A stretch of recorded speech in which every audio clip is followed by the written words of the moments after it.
Hello and welcome you all to the so-called last session of this week's of this total course discussion session, and we'll have a summary session at the end of the entire 12 weeks discussion session that will be held in the next upon the upcoming Saturday.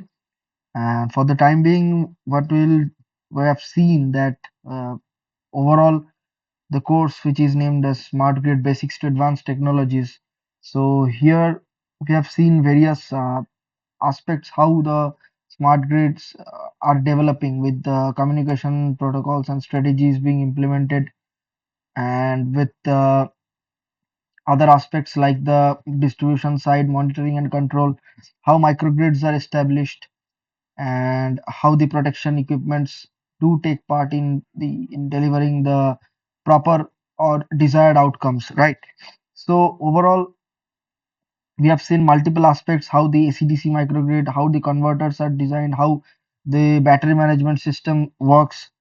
So some of the demonstration sessions also we have from the course, and uh, there have been some demonstration session that has been delivered from the instructor's side. So okay, let me check once the recording.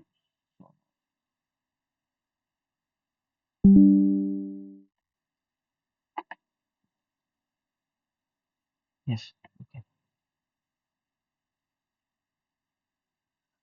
So today we'll mostly focus on the last part, that is we'll have a generic discussion on how the things have worked and how the microgrid setups have been demonstrated, how the PHL power hardware in loop demonstration, although it's mostly related to how the things can be done in practical phases, but uh, in this discussion session we can't go much deep, but we'll try to discuss few things. So how the one most important aspects like the storage devices, because the storage devices do play a major role in maintaining the modern power grid or modern distribution side uh, monitoring and control actions much smoother, because when you have the peak hours we have the normal hours.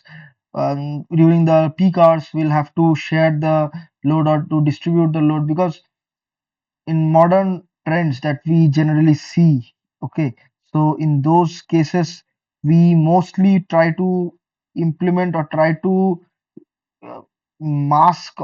Majorly we have various solar panels, solar PVs installed in here in the distribution side.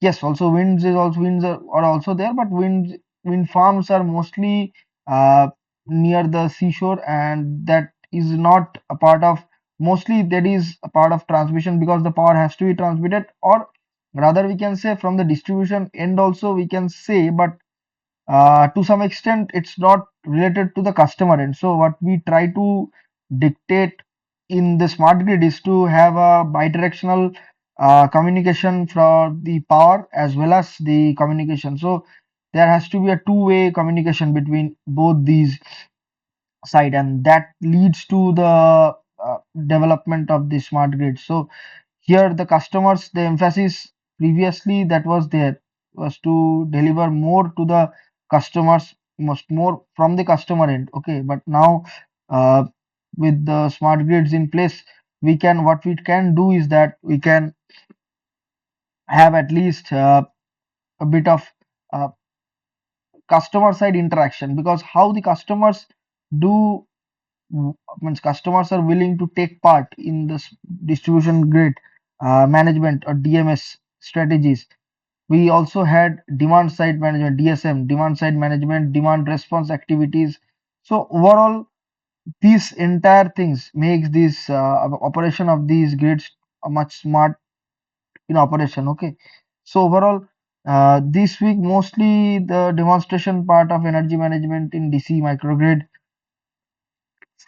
Then we had the demonstration of ancillary support from virtual synchronous generator. Then uh, we had some aspects of peak energy management with the storages, so battery energy storage systems, how the BESS works. So overall, uh, that concludes the overall smart grid operation, right? So let's have a brief discussion about all these things. And there is mostly the power hardware in loop demonstration, so that uh, we can discuss. But okay, so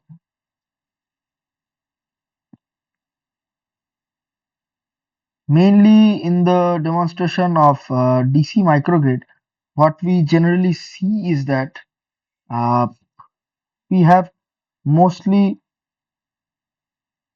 some controllers, okay, some GTIAIO cards, and with this controllers, some grid connected mode of operation. Okay,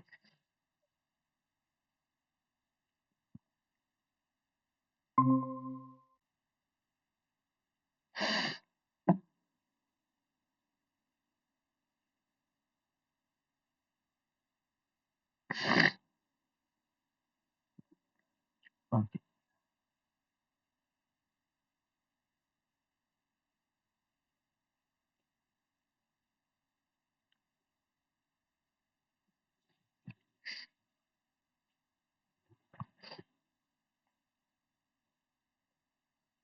So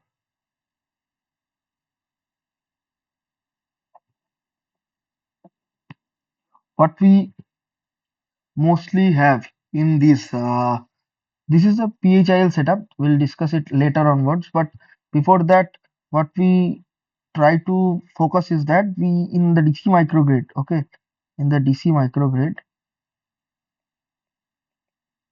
there are some aspects like the grid connected mode of operation,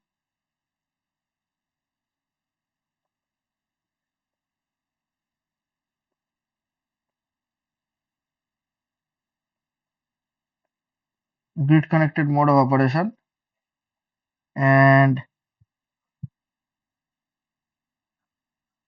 another is the isolated operation.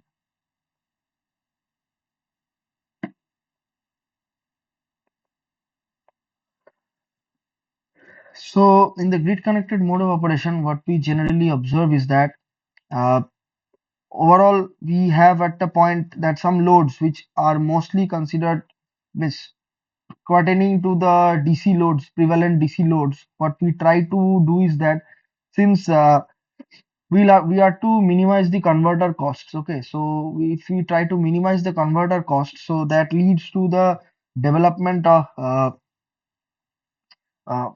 because we have to think other way out. Okay, so what we have felt is that we have tried to implement uh, converters or to minimize the converter banks, means ultimately we'll have to make profit. Okay, so for the DC connected loads, this DC microgrid serves more suitable. And in this mode of operation, okay, the primarily the aim is to minimize the cost of converters. And on the other side, the wind produces power in AC. Okay, so for that we will have to implement some converter costs, because from the AC that would be not in the form of that we generally want for delivering power to the grid, or rather we can say in the microgrid. Okay, so what we try to do is that we try to implement in a grid connected mode of operation and some isolated mode of operation. In the isolated mode, or in the, we can say, microgrid mode, so the DC microgrids deliver power to the essential loads that are present, with the converter costs being reduced. Okay, and in case of some excess power, like during the daytime, what we see, let's suppose this is the excess amount of power. Okay, excess amount of energy that is produced. So what we can do is that in the DC microgrid we have the battery energy storage systems. Okay, so battery energy storage systems, so here we can store this much amount of power, or we can feed directly to the grid. So that's on our uh, hand, that how we will be sharing that much amount of excess power, uh, either with the grid or with the directly we can store that amount of energy, and based on that we can deliver that much amount of energy to the microgrid itself, or to the grid later on during the off peak hours, or sorry, during the peak hours. During the off peak hours we can store that amount of energy. This is not the load curve, right? This is the energy, means the power generation that is being obtained. So this is the energy that is produced by the let's say the solar PVs. Okay, so renewable sources. Okay, so this provides a smarter operation. Okay, so the in this PHIL setup, in the demonstration part, mostly what we observe is that we have uh, some control logic. We have the control logic and the AC power reference. Okay, the AC power reference, we can say AC power reference,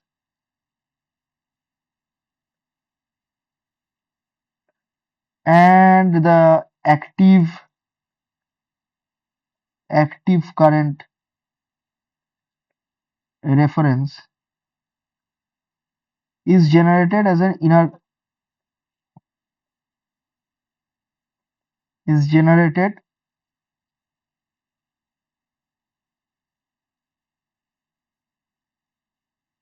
as we have the inner controller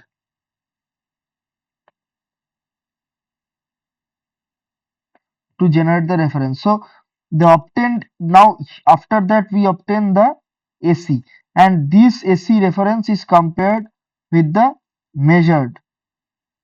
Okay, with the measured, and ultimately what we obtain is that there's a difference, and this is the reference and this is the measured. So difference of these two would deliver what we can say is that, mm, that's the error.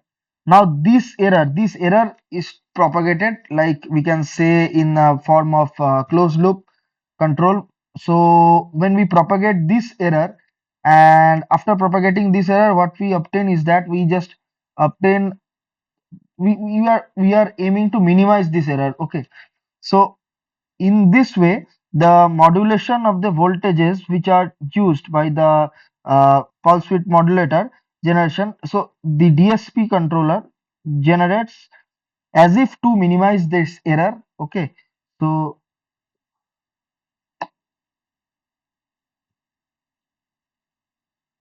DSP controller, the aim is to minimize this error, And in this way, this the amount of power that is being delivered to this DC microgrid, this is emulated to through the power amplifier. Okay, and once this power amplifier delivers that much amount to the load side, the loads which are the DC loads, which are the bulb, we can say incandescent bulbs, and AC, also the AC loads, for that we will have to use the converter.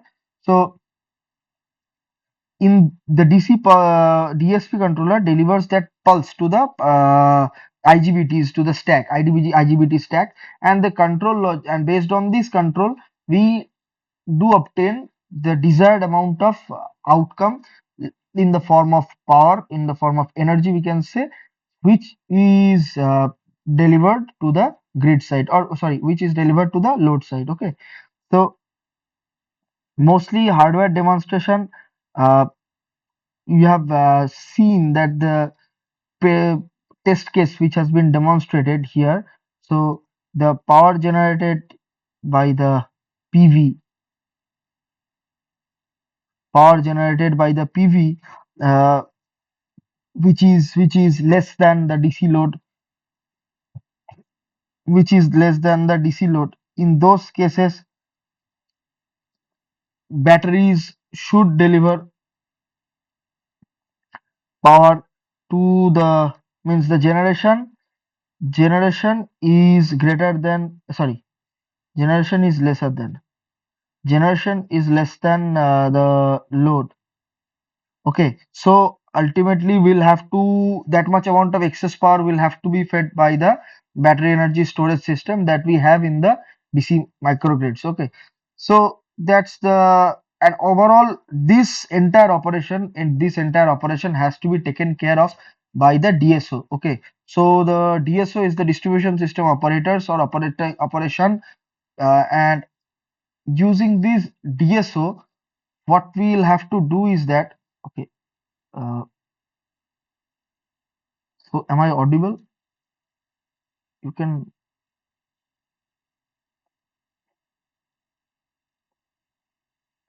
write in the chat box once whether am I audible or not. Or let me see once, because there's a power shutdown.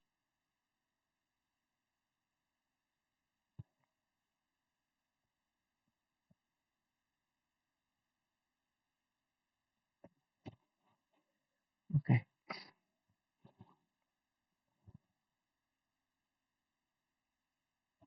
Wi-Fi, I guess.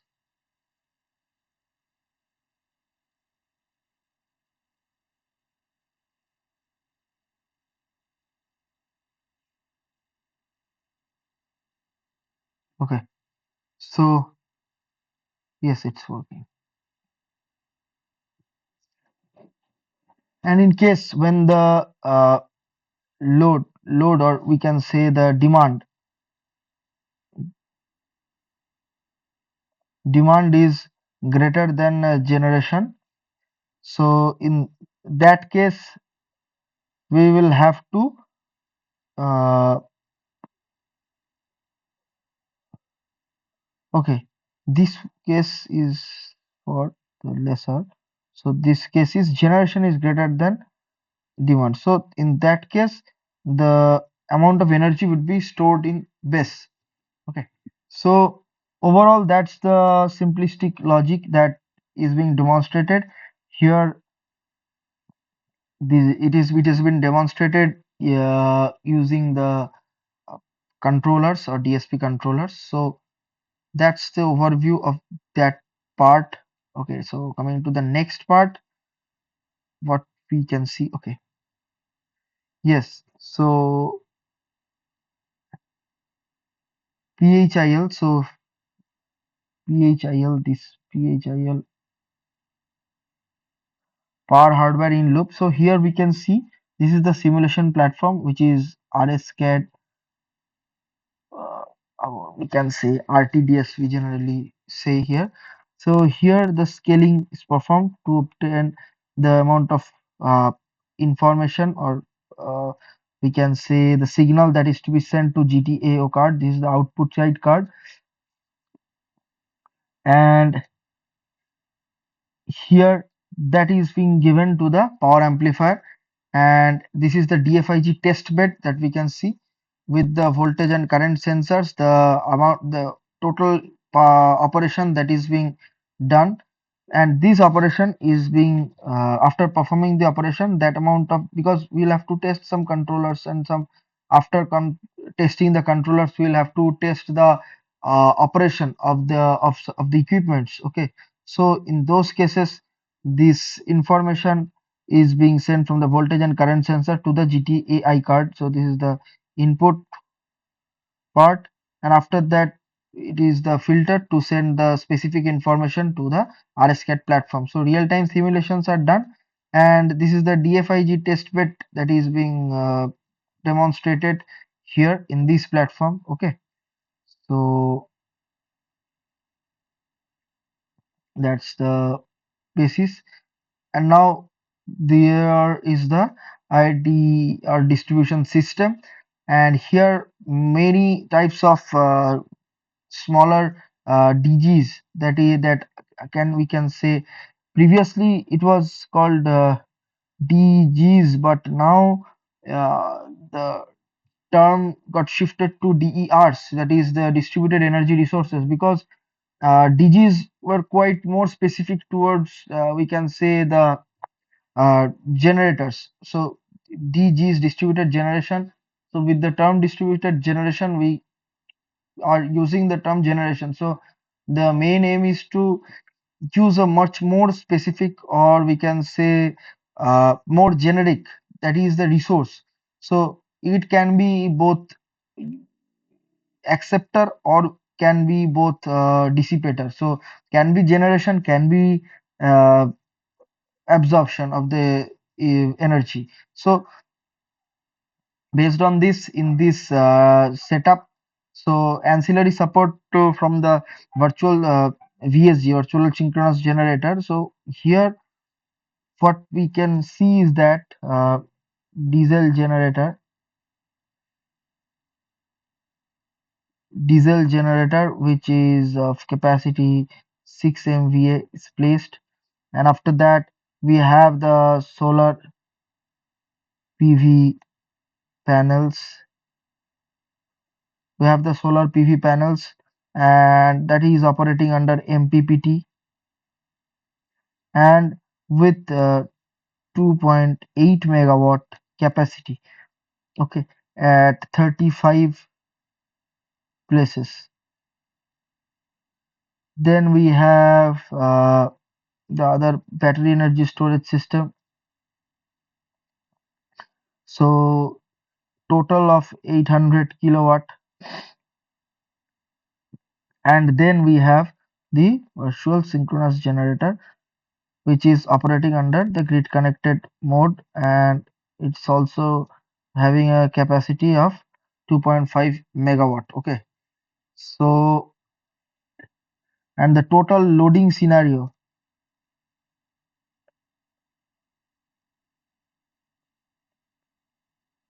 is 7.8 MVA. Total 7.8 MVA. So here power hardware, in loop mode of power hardware, PHIL schematic is displayed, where firstly the PHIL test bed, we'll have to test these in PHIL operation. So here we have the uh, let's do it here itself. RTDS, we have RTDS. Then from the RTDS we have the uh, digital to analog converter. Then we have the power amplifiers, and after that we have the processing unit, which delivers power, and after that we have the virtual synchronous generator. Okay, plus energy storage.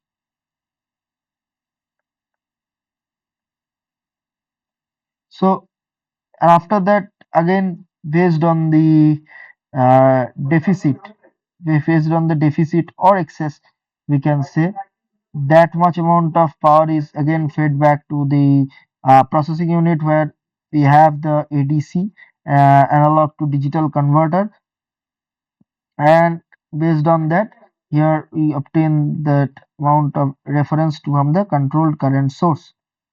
Okay, so that's the overall overview, and based on the various test cases where the solar panels were being disconnected with the induction motor loads being incorporated. So various test cases were shown, and as a result, the demonstration part have been detailed. Okay,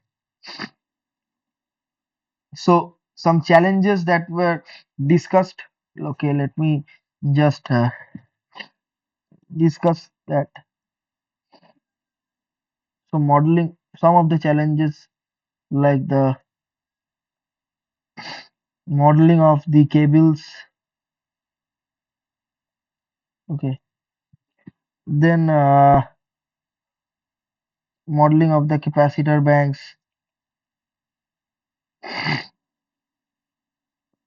then modeling of the solar PVs.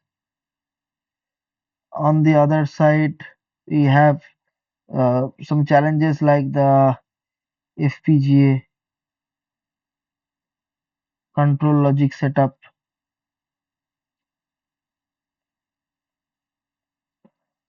Then we had the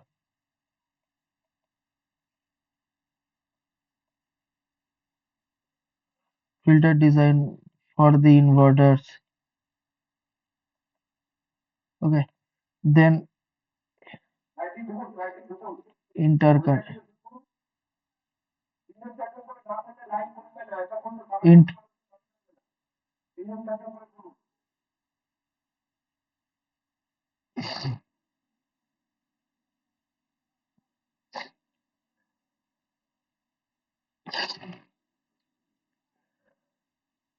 interconnected impedance value. Okay, so overall, some transformer for connection errors that can be observed in PHIL. Some errors observed while testing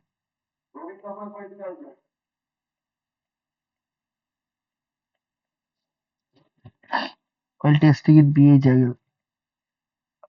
So mainly accuracy of sensors, we can say. Then we can say the transformers, accuracy of the transformers. We have to design transformer design. Okay, so some scaling factors which are already being taken into action.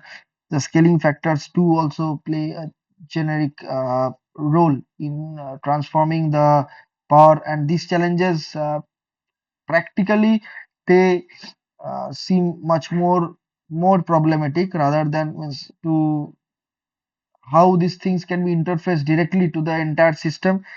These things becomes much more challenge. It enhances the system complexity, and although in the PHIL testing, some co-simulations can also be performed, and based on these, some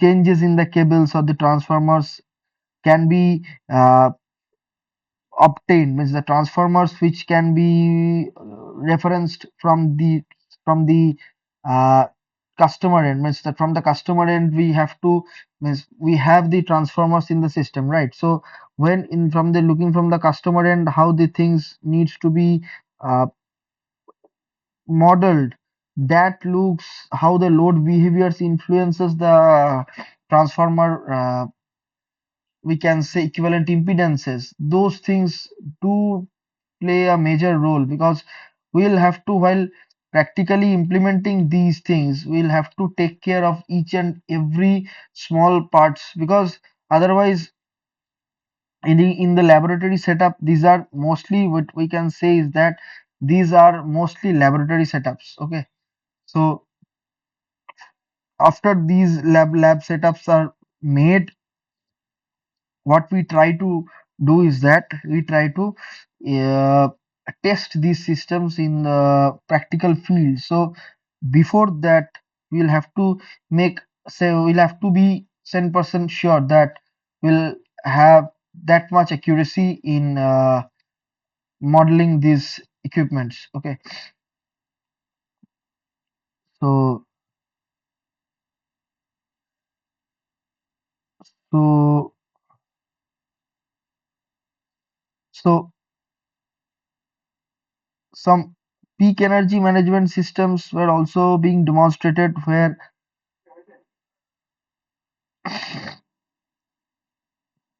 yes, so this is the networks of distribution system network with solar integration. So peak management system, because we have the intermittent solar. Okay, so last day we have discussed what's the difference between the intermittency and the variability. So where the renewables come into picture, so we have to associate two terms like the intermittency and variability.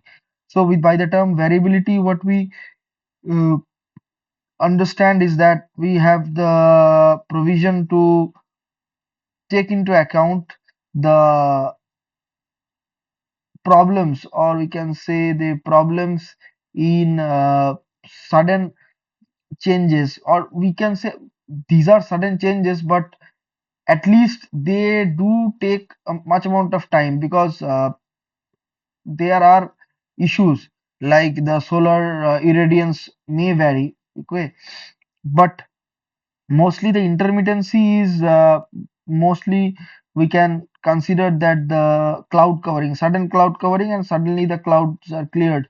So that was not predicted, because yes, there would be the irradiance level of the sun that could have been predicted, that is predicted in advance, although we have some forecasting errors, but yes, that is yet still yet that is predictable. But the problem lies with that, with the sudden cloud coverings, and suddenly the power which is being generated at MPPT, suddenly that fails the criteria and just steps aside and falls to a very low value. Okay, so that itself causes the problem. So the intermittency and the variability uh, provide a major challenge. Okay, so with the increased use of the intermittent renewable sources and the some various types of extra loads or variable loads, we can also say spatiotemporal loads, which are uh, dependent more both on the space as well as time of operation, time frame of reference. Okay, so new types of loads present owing to the operational challenges do pose some threats to the network voltage regulation, because ultimately we'll have to maintain the terminal voltage, because as we go downstream towards the customer end, and when we reach to the towards the end customers, we do face challenges like the voltage dip. Okay, so uh, although the customers who are, they also are the customers from the same utility, so that would be the utility's concern is to maintain a good voltage profile. Okay, so that each and every customer do get that much amount of power, or that much available, means they will have to maintain the voltage value, because to uh, minimize the voltage regulation. So the more the voltage regulation, that much that is the limiting factor. So voltage regulation value should be more towards zero. Okay, or much lesser, we try to minimize the voltage regulation value. So The other part of that is that when the PV power exceeds the total load demand, the voltage rises, and sometimes that also leads to the reverse power flow. So the protective equipments also needs to be taken care of because of these associated challenges, right? So the load demands, if the load demand is high and that amount of solar power is not present, so under voltage uh, would be noticed at some places. Okay, so these are the problems again. The phenomena which is the overvoltage can be observed during the time of operation, like the time of operation in, we can say, uh, in the form of afternoon hours or during the early mornings. Okay, so that would be leading to sudden sudden cloud coverings, which might lead to the extremely uh, or sort extreme dips in the total voltage at the terminals. Okay, so in this introduction we can see that these energy management system, which is highly necessary, or we can say the battery energy management systems, which has provided beneficial outcomes. So ultimately, which has shown uh, a good form of outcome, that is in the form of peak shaving, we can say, minimizing power losses, line loading in the distribution systems, managing intermittent or stochastic power generation. So that's the necessity of this necessity of BESS. We can say that we can uh, point them out as uh, a good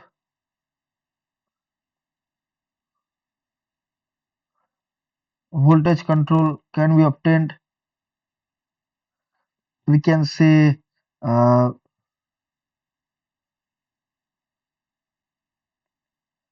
intermittency or stochastic outcome can be minimized.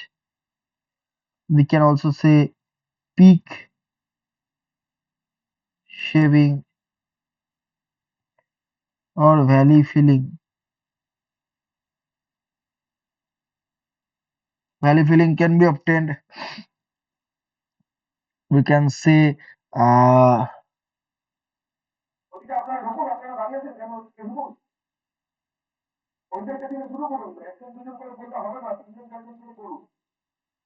power loss minimization, and the other side we can say to share the line loadings. So this energy management scheme, this is the energy management, the need for energy management systems, and how these energy based battery energy storage systems uh, do play a major role.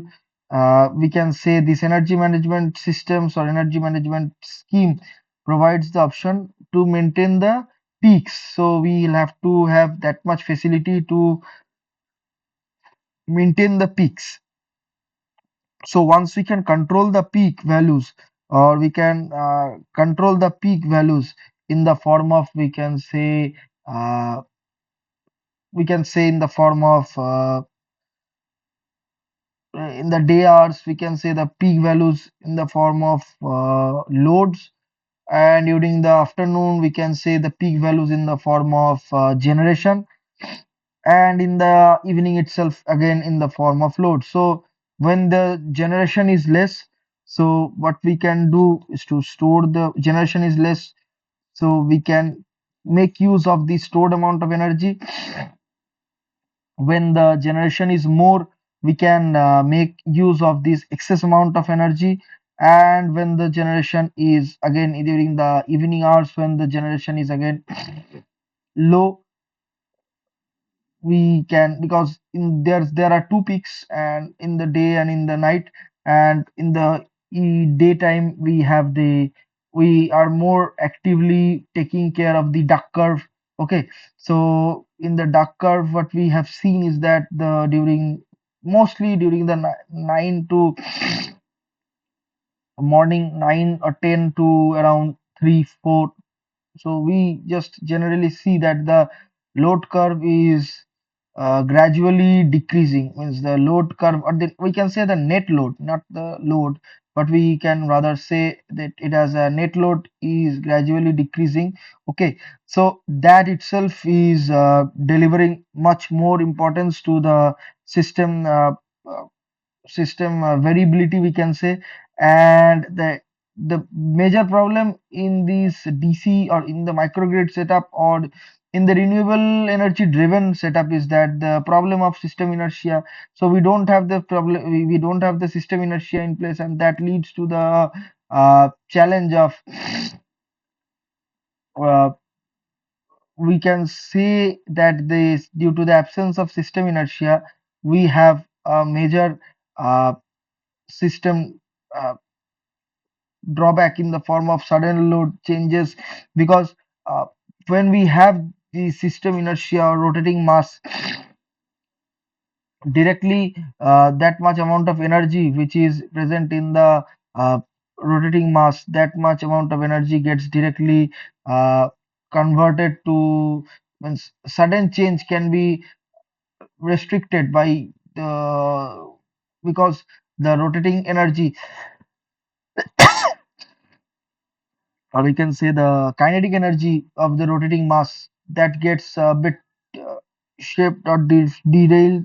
But the problem is not, the problem can be handled by using the uh, we can say the amount of energy that is being shifted due to this energy shift. There's a sudden change in the system inertia, I mean system change, and that change can be taken up by the rotating mass. But in the renewable driven resources, we don't have that much amount of we don't have that provision to we don't have that provision to take care of this system inertia. So there are major challenges, and these battery energy storage systems, BESS, which majorly takes part in the these distributed energy resource demonstration that has been shown. So the conclusively it implements that if the over voltage uh, implies there is a high penetration of the PVs, and the under voltage uh, uh, mm, can be obtained under, or we can say the under voltage can be observed with the absence of the PVs. Okay, but absence of PVs or a high loading condition can be so efficient utilization to deliver the available surplus PV power. So in those cases, the deployment of the BESS can be more strategic. Okay, so voltage variations can be observed with ACOPF being performed. So that's uh, the overall discussion regarding the uh, demonstration of the energy management system, or we can say battery energy management system based equipment. So in the India's journey towards smart grid, so mostly what we can be it can be observed is that first there are uh, pilot projects which are being run in various IITs. But before that, pilot project which is being delivered by, or we can say by the government. So there are mainly 13 pilot projects which ran initially, and after the 13 pilot, out of these 13 pilot projects, 12 were run by the state electricity boards, that is the discoms. But the but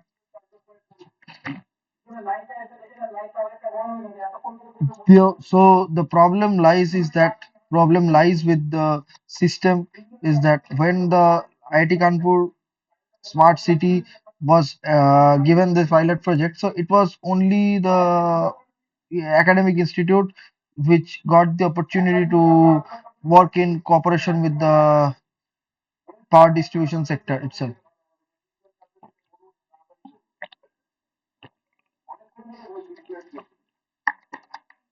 So mostly 35 million installation by 2019 industry collaboration. These were the objectives: three full projects of 2 to 4, some rooftops, efficient use of existing resources, proliferation of the electric vehicles, so include the electric vehicles in the system, smart grid in smart cities. So in this IIT Kanpur's smart city, the objectives were to demonstrate the future capabilities of the smart city, renewable energy integration in the form of grid connected PVs, robust communication network for the information exchange, advanced metering infrastructure, some meter data management system, MDMS, home automation system. So succeeded objectives: SCADA implementation through the substation, rooftop solar implementation, storage supported grid connected, hybrid inverters were installed, and control room deployment for monitoring for 20 households, but now it has around 60 households. So cost incurred is 125 million. So smart grid, uh, mostly the smart grid, what we say is that to make the grid what acts smarter, we'll have to have the communication layer interlaced with the physical layer. Okay, so the IT layer needs to be embedded with the physical layer, and totally they will have to work in unison, and as a result we'll get the final product as a smart grid. So uh, the major aim or challenge aim is to develop the smart grid with proper each and every equipment or each and every operating system. We'll try to implement them one by one, but the problem lies in uh, interfacing all these equipments in a single platform, because this is in under the research phase, and people are still working on or trying to figure out how the things will work. Okay, so that is the overall uh, so some areas we can see, as we have already seen, that the smart grid R&D areas, we can observe that the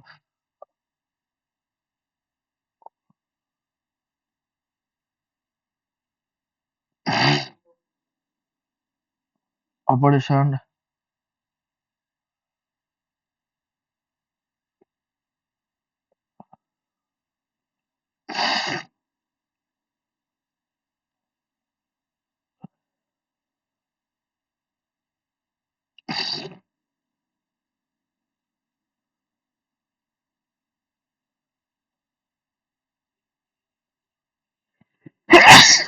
Yeah,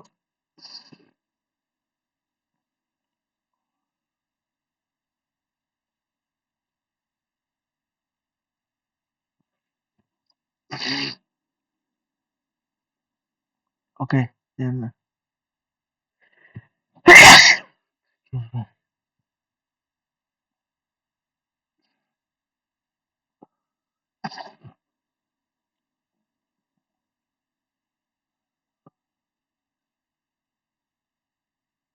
one pack.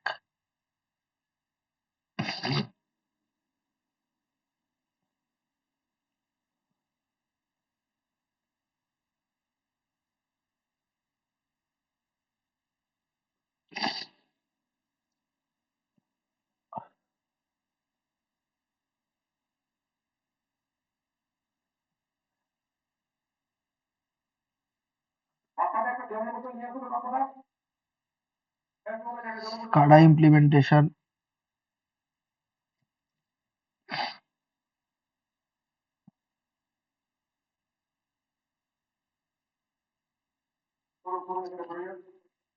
TSO framework.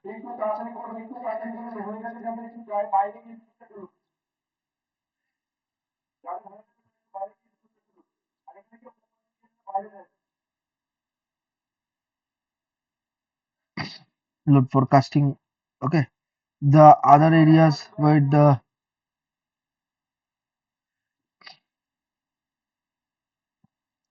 ICT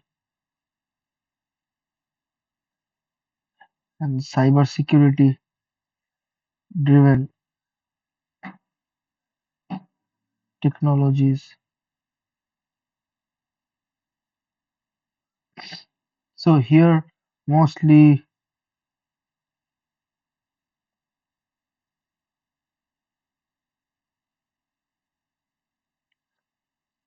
for the converter driven sources design.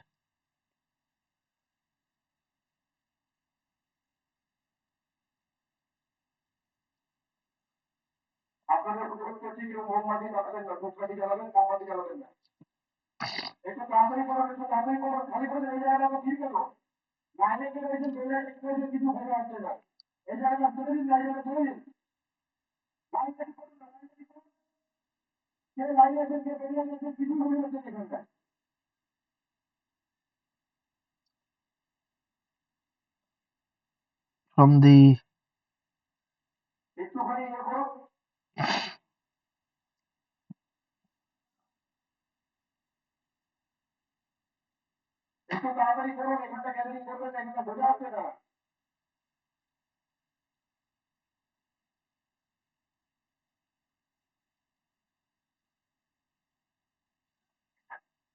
source smart.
Some deployment issues that can be observed.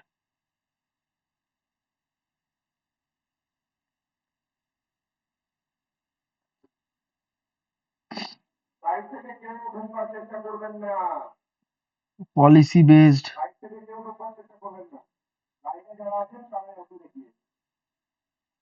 market design based, demand side management, regulatory policies, renewable energy resources regulatory policies, V2G, G2V,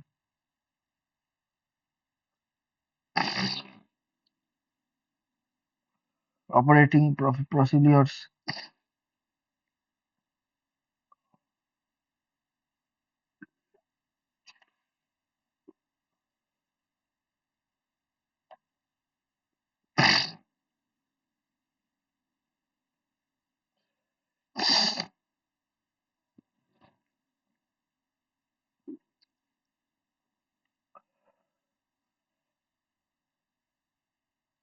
So sizing and siting of the energy resources.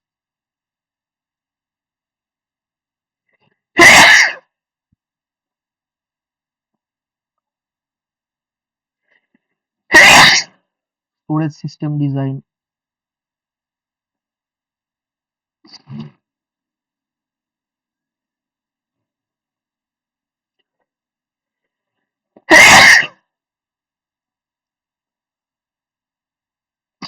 Changes can be the follow of loads. Oh, generation.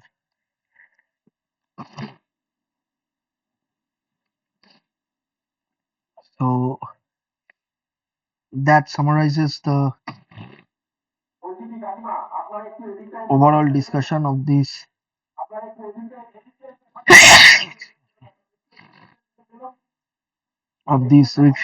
discussion. So we'll have some question answer discussion.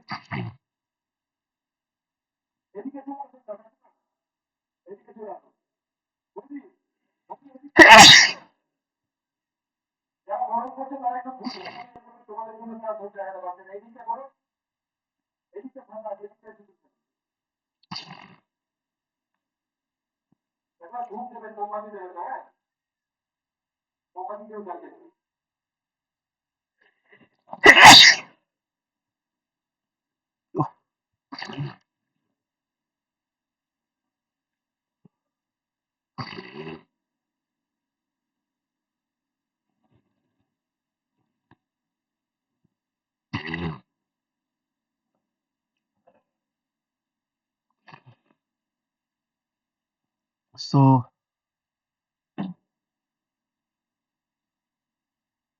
let's have some question answer discussion and then we'll end up today's session.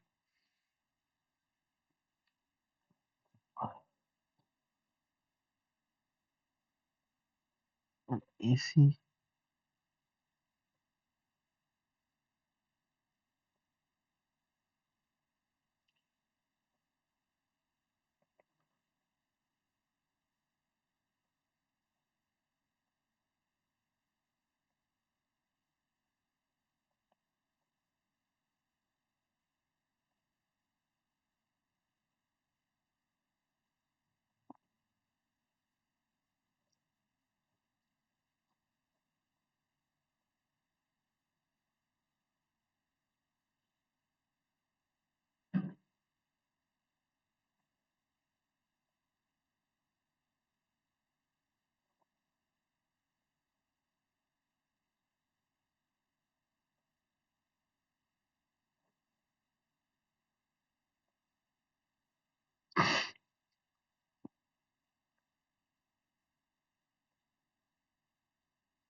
So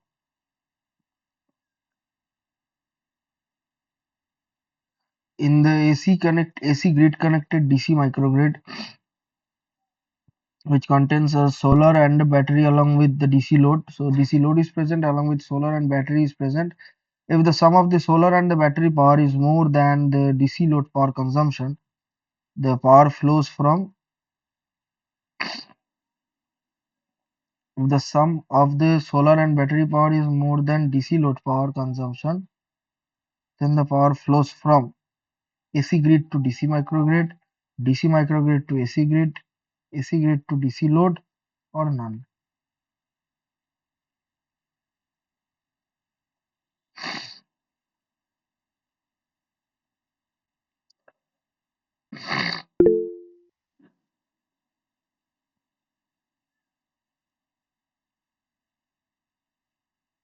Jeez.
An AC grid-connected DC microgrid contains solar and battery along with DC load.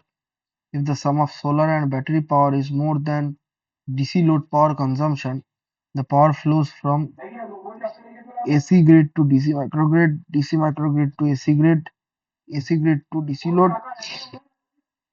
or none of these.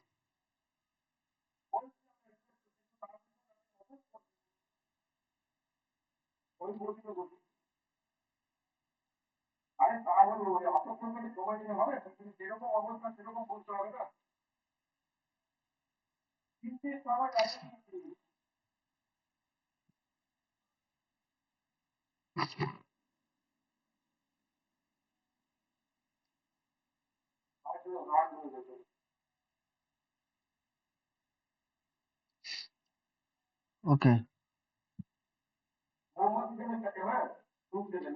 DC microgrid to AC grid.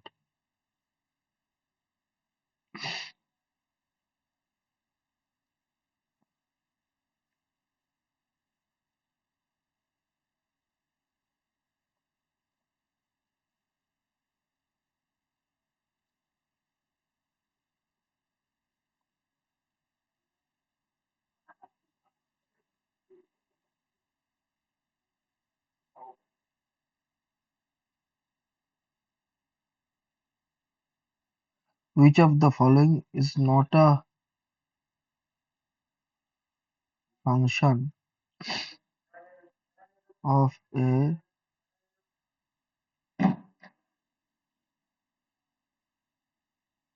DC microgrid?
So which of the following is not a function of a DC microgrid during islanded or autonomous mode of operation?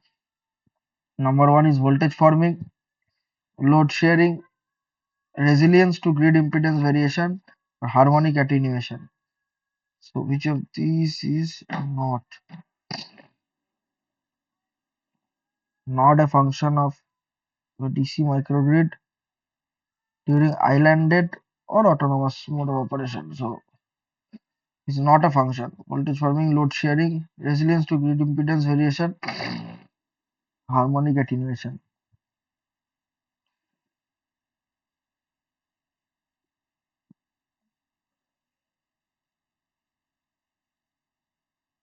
Harmonic attenuation. No, harmonic attenuation is not the right answer.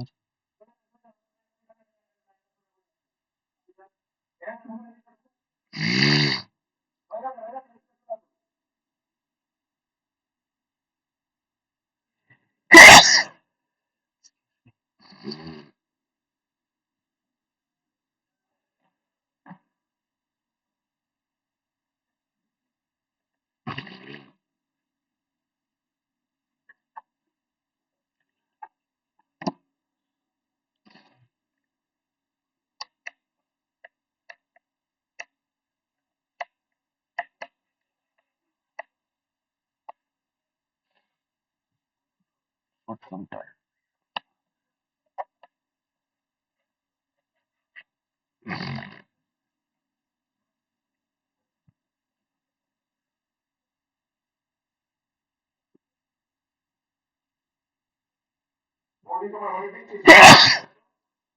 Excuse me.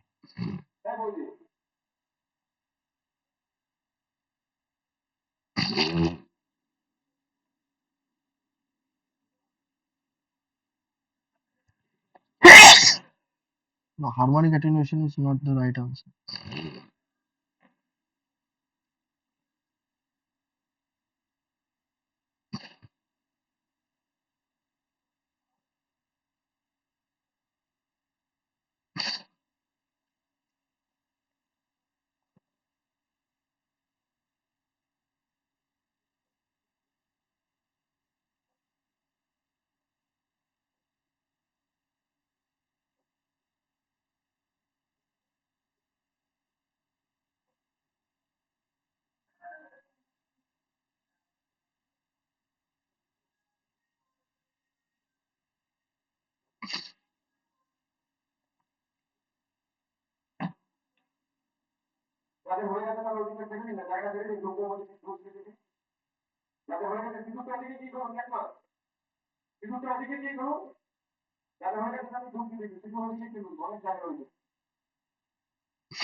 So it cannot provide resilience to the grid impedance variation. Okay.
So, in the isolated mode of operation or autonomous mode of operation of DC microgrid, the function of the capacitor is to attenuate which factor?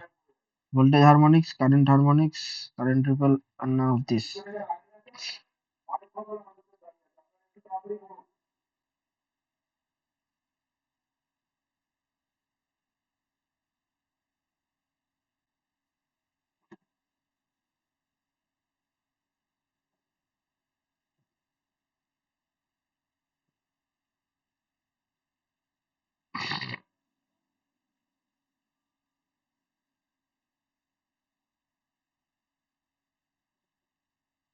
No, not the current ripple, something else.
Anything else?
is the voltage harmonics. Okay.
What is reverse power flow? Flow of electricity from grid to consumer, flow of electricity from consumer to grid, flow of electricity from renewable energy source to grid, and flow of electricity from large scale energy storage to grid. Reverse power flow.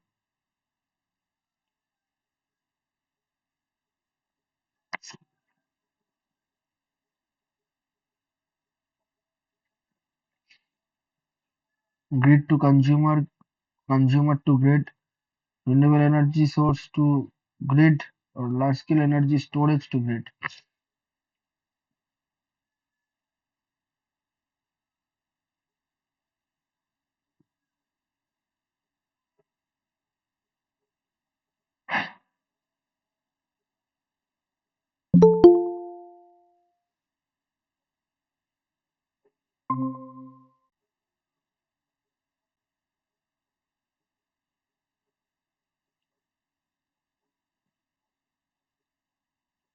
So it is flow of electricity from consumer to grid. Okay.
So main advantage of the energy storage for peak energy management's peak energy management.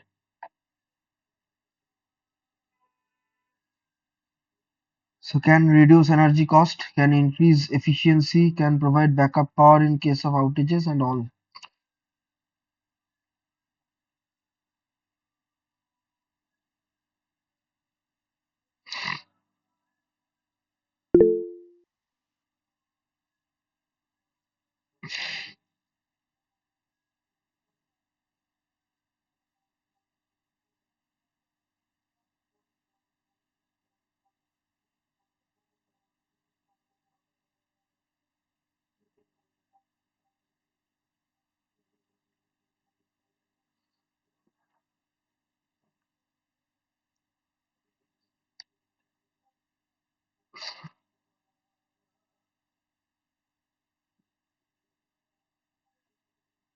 All of these, okay. All of this is the correct answer.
The ultracapacitor connected to a DC microgrid along with a battery is a dash device.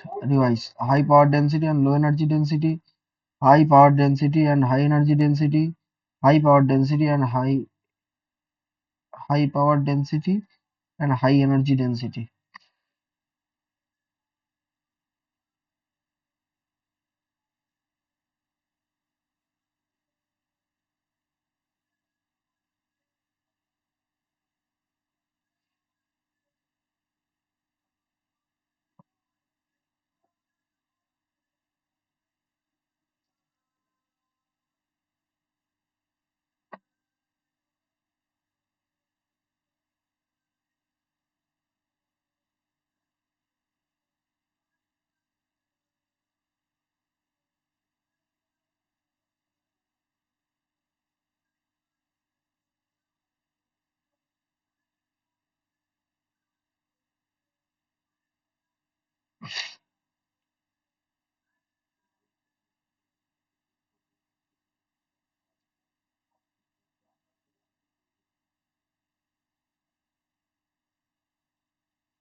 So it's a high power density.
In the hybrid energy storage system, which of the following device helps to compensate for high frequency switching transients? Battery ultracapacitor, or we can say superconducting magnetic energy storage systems, SMES, and or we can say capacitor.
In the hybrid energy storage system, which of the following device helps to compensate for high frequency switching transients? Battery, ultracapacitor, superconducting magnetic energy storage, and capacitor.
So which of the following entity is responsible to maintain the DC bus voltage in the grid connected DC microgrid?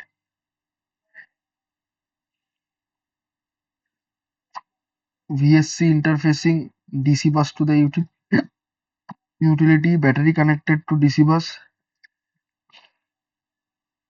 PV connected to utility DC bus, both PV and battery connected to the DC bus.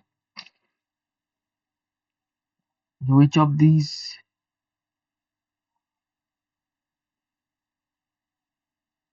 which of the following entity is responsible to maintain the DC bus voltage in grid connected DC microgrid? VSC interfacing DC bus to utility, battery connected to DC bus. Yes, it is A.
In fixed speed wind turbine, the speed of turbine is controlled by controlling fixed speed wind turbine. The speed of turbine is controlled by controlling load on generator, pitch of the wind turbine, wind speed, and number of turbine blades.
When DFIG is operating in the motoring mode, its rotor speed is lower than synchronous speed and its slip is greater than 0.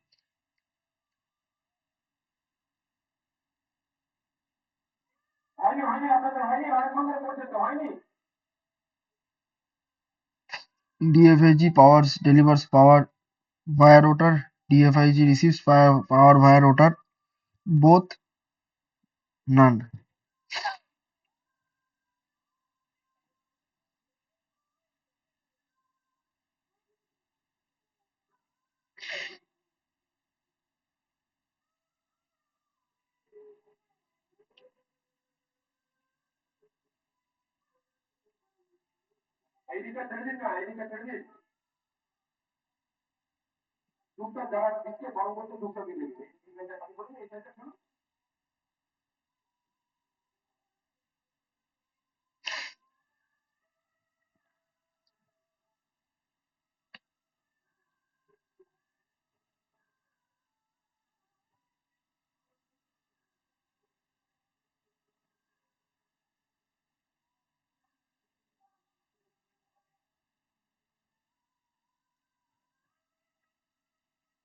DFIG.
Typical time frame for EMT simulations is 10 to 20 milliseconds, less than 50 milliseconds, 50 milliseconds, and less than 1 to 50 milliseconds, microseconds.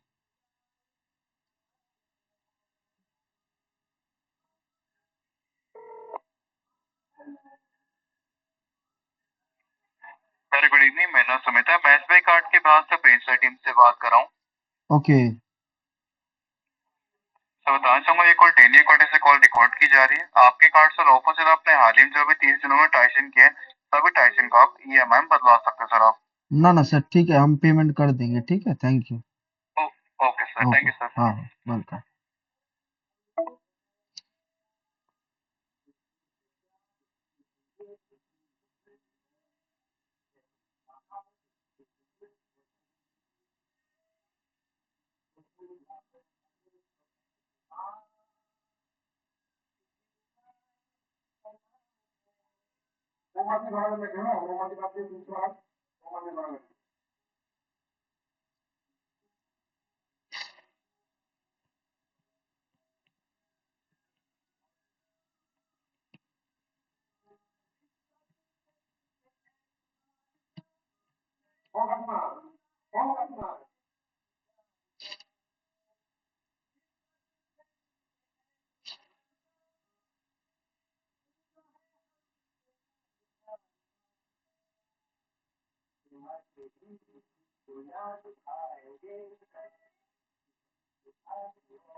In practice, how much wind energy is converted to electrical energy? 30 to 35%, 40 to 50%, 50 to 60%, and 60 to 70%.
Maximum solar installed capacity in which country?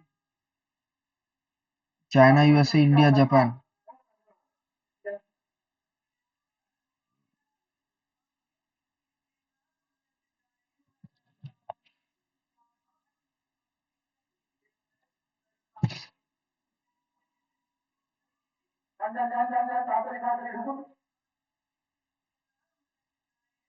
Last question.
13 is A.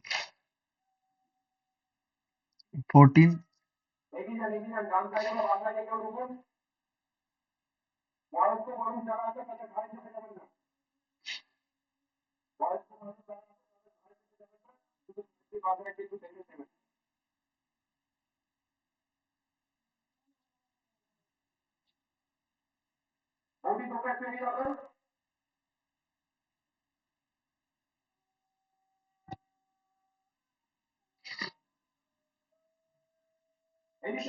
So 14th is Mupandal.